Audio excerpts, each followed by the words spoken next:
Okay, good morning ha. Update lang dito sa ginawa natin. Inayos natin yung washing machine.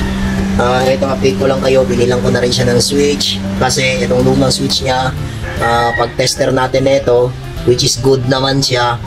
Pero tiningnan natin, hindi siya makatapon ng supply. Kaya automatic sira din, no? So pinalitan na natin siya. So ikakabit na natin ito ngayon. Ayan.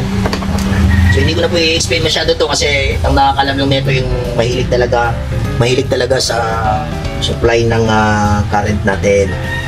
Okay.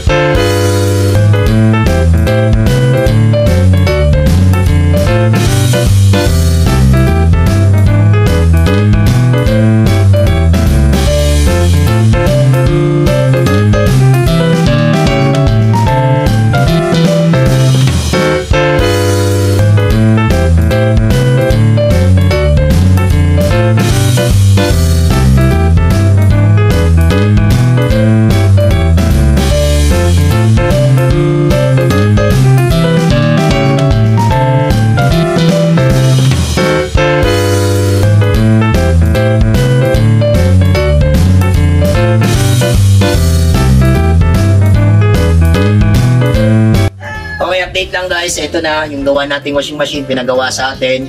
Ito, susubukan na natin siya. So, ang problema nga pala nito guys, ayaw mag-train, tapos ayaw gumana. Brain dead talaga siya, kumbaga parang patay talaga siya, hindi siya nagagamit talaga. So, ito na. So, pasusubok na natin dito guys. Lapit mo ng konti. Lapit mo konti. Ayan. Okay, gawa ni Kabu yan, DIY. Para po sa lahat na gusto magpa ano po. Ayan po. Ayan.